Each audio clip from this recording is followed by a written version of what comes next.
Hello guys, நம்ம இன்னைக்கு பார்க்க போகிறது என்னென்ன பண்ணால் பிளாக்ஸ் ஃப்ரூட்டில் டக்குன்னு லெவல் ஏற்றி எல்லாரோட பெரிய ஆளாகலாம். அதுதான் நம்ம இன்றைக்கி பார்க்க போகிறோம்.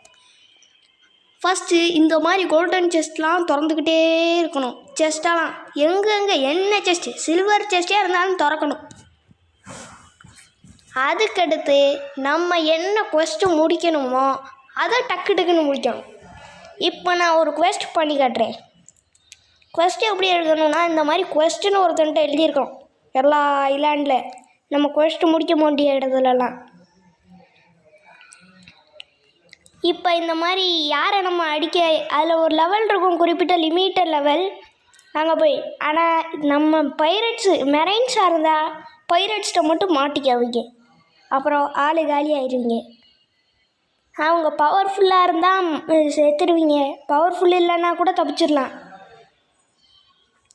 சில நேரம் அவங்க டப்பா ஃப்ரூட்டை வச்சுக்கிட்டு அந்த ஆட்டம் காட்டுவாங்க. ஆனால் உங்கள்கிட்ட அதுக்கான ஃப்ரூட் இருக்கணும் கரெக்டாக. இந்தா என்னை எவன்டாவேன் டேய், நான் உன்ட்ட வம்பு தும்புக்கு எந்த வம்பு தும்புக்காச்சும் வந்தேனடா, ஏன்டா போட்டு படுத்துறீங்க.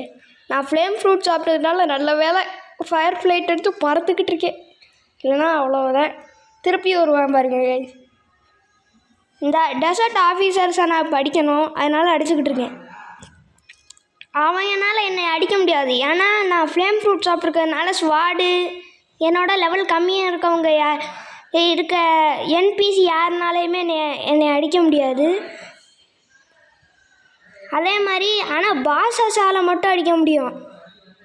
ஃப்ரூட்டை வச்சு அடிக்கலாம் ஈஸியாக. இந்த அவங்ககிட்ட அடி வாங்கிடக்கூடாதுன்னு எங்கே பயந்து ஓட வேண்டியதாக இருக்குது. நான் வீடியோ போடுறதுனால தான் பயந்து ஓடுறேன், இல்லைனா ஏர் ஃப்ளாஷஸ் பரேஜ் அப்புறம் ஃபயர் பிளாஸ்ட்டை வச்சு ஆளை போட்டு தள்ளிடுவேன். அப்பா போயிட்டேன். இப்போடுறா வாடா டே, வாடா வாடா, இப்போ வாடா டேய், யார்கிட்ட இப்போ வா வா வா வா வா. இப்போ நான் ஒத்த ஆள் தான் அடிச்சிருக்கேன் போட, இப்போ 2 ஆள் அடிச்சிட்டேன். அவங்க குறிப்பிட்ட லிமிட் கொடுத்துருப்பாங்க. லெஃப்ட் சைடில் குவெஸ்ட்டுன்னா அந்த காம்பஸ் இருக்க இடத்துல அதுக்கு பதிலாக இருக்கும் காம்பஸ். நம்ம குவெஸ்ட்டு அட்டென்ட் பண்ணதுக்கப்புறம் அங்கே போய் பார்த்தீங்கன்னா நம்ம எத்தனை பேர் அடிச்சிருக்கோம், எத்தனை பேர் அடிக்கணும், எவ்வளோ ரிவார்டு கொடுப்பாங்க, அதெல்லாம் இருக்கும். இப்போ நான் 3 பேர் அடிச்சிருக்கேன். அதுக்கடுத்து வாடா டே, சண்டைக்கு வாடா டே, வாடா. சரியான அடி, வாடா. அடுத்தால உன்னை இப்போ வழியிலே போட்டு முடிச்சுட்டு அடுத்தால அடிக்க போயிடுவேன்டா. சொன்ன மாதிரியே பண்ணிட்டேன். வாடா டே, வாடா வாடா, தண்ணிக்குள்ளே போடா. தேய், ஏன்டா போக மாட்டேன், போயிட்டேன், திருப்பி வந்துட்டேன்.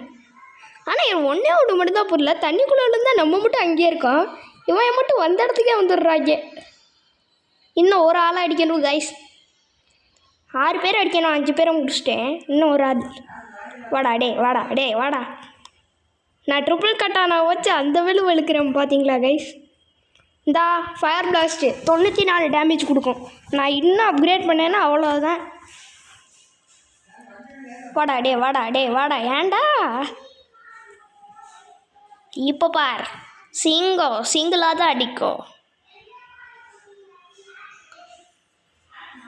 குவெஸ்ட்டை கம்ப்ளீட் பண்ணிட்டேன் கைஸ். 88வது லெவலுக்கு ஏறிடுச்சு. இப்போ ஸ்டேட்ஸ் 3 இந்த மாதிரி ஸ்டேட்ஸ் எல்லாம் எடுத்து நீங்கள் இது ஒரு இதுக்கும் அப்கிரேட் பண்ணிங்கன்னா, மீலுன்னு இருக்கிறது வந்து ஃபஸ்ட்டு இருக்கிறது வந்து எனர்ஜிக்கு, 2வது டெஃபென்ஸுன்னு இருக்கிறது வந்து ஹெல்த்துக்கு, அதுக்கடுத்து ஸ்வாடெல்லாம் இந்த ட்ரிபிள் கட்டானா, கட்டானா அதுக்கெல்லாம் வரும். கன்று வந்து ஸ்லிங் ஷாட்டு, அப்புறம் இது மஸ்கெட்டு அதுக்கெல்லாம் வரும். அப்புறம் இந்த கருப்பு கலரில் வருது பார்த்தீங்களா கைஸ், அது வந்து நம்ம காம்பேட் கொடுக்கும்போதும் வரும், இதுலேயும் வரும். அது வந்து அது பேர் என்னமோ சொன்னானுங்களே, ஆரான்னு சொன்னானுங்க கைஸ். அதை போட்டால் கையில் என்னமோ கருப்பு கலரில் வந்துடுது. நம்ம குவெஸ்ட்டை அட்டன் பண்ணிகிட்டே போவோம். இவன் வேறு திருப்பி நம்ம இப்போ போகிறது காசை நிறையா எடுக்கிறதுக்கு பைரட் வில்லேஜ் தான் போகிறோம். வாங்க கைஸ், பறந்து போவேன். எனக்கு கப்பலில் காசு செலவு பண்ணுற வேண்டிய அவசியமே இல்லை. நான் இங்கேருந்து பறந்து போனேனாலே போயிடுவேன் கைஸ்.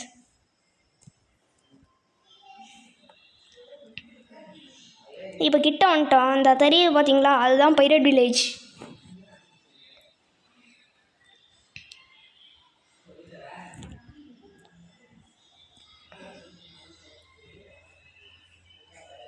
இங்கே தான் காய்ஸ், இங்கே தான் ஒரு டைமண்ட் செஸ்ட் அசால்ட்டாக கிடைக்கும். அப்புறம் 3 கோல்டன் செஸ்ட் கிடைக்கும். நம்ம ஸ்டார்டிங்கில் பார்த்தோம்ல மெரைன் காட்ரஸ், அங்கே தான் நம்மளுக்கு இது கிடைக்கும், ஒரு கோல்டன் பாக்ஸு. அப்புறம் மெரைன் ஸ்டார்டரில் ஒரு கோல்டன் பாக்ஸ் கிடைக்கும். இந்த ஒருத்தர் வராங்க, நம்ம கூட போட்டி போட்டுக்கிட்டு வரேன். அந்த கோல்டன் செஸ்ட் எடுத்துக்கிட்டு நான் விட்டு கொடுத்துட்றேன், எடுத்துக்கடா. எடுத்துக்கிட்டேன். நம்ம மற்ற ஒரு பாக்ஸ் எடுத்துருவோம் காய்ஸ், இன்னொரு பாக்ஸை விட்டு கொடுத்துருவோம். ஏன்னா அது இருக்கிறதுலே கிட்டத்தில் இருக்குது. பாக்ஸ் எடுக்கிறான், எடுக்க போயிட்டேன். இனிமேல் நம்மளுக்கு அது கிடைக்காது. நம்ம இதை எடுத்துகிட்டு வந்து வேணால் எடுக்கிறானா இல்லையான்னு பார்ப்போம். நல்ல வேலை செஃப் அங்கிட்டு போயிட்டேன், இல்லைனா நம்மளை போட்டிருப்பானுங்க. ஏய் படிக்கட்டில் ஒழுங்கா ஏறா. ஐயோ அப்பாடி, ஒழுங்கா ஏறு, ஒழுங்கா அப்பா மேலே போயிட்டேன். இந்த ஒரு கோல்டன் செஸ்ட். இது பைரட் வில்லேஜில் தான் காய்ஸ் இந்த இடம் இருக்குது, நல்லா பார்த்துக்குங்க. ஸ்டேட்ஸை மட்டும் நீங்கள் ஸ்வாடு பிளாக் ஃப்ரூட்டுக்கு மட்டும் அப்கிரேட் பண்ணிட்டீங்கன்னா, நீங்கள் எதுக்கு அப்கிரேட் பண்ணுறீங்களோ உங்கள் ஃப்ரூட்டு எந்த ஸ்பின் ஃப்ரூட்டாக இருந்தாலுமே சரியான டேமேஜ் கொடுக்கும். இருக்கிறதுலே மொக்கையான ஃப்ரூட்டு நான் அதுதான் சொல்லுவேன். ஓகே கைஸ், இதோட நம்ம வீடியோவை முடிச்சுக்குவோம். அப்புறம் அடுத்த வீடியோ எங்கே ஜம்பெல்லாம் அப்கிரேட் பண்ணுறது, எங்கே வாங்குறதுன்னெலாம் சொல்கிறேன். இட்டி ஐலாண்டில் தான் அது கிடைக்கிது, ஆனால் எப்படி பண்ணுறதுன்னு நான் சொல்லித்தரேன். Okay guys, please subscribe and like. It's my first video.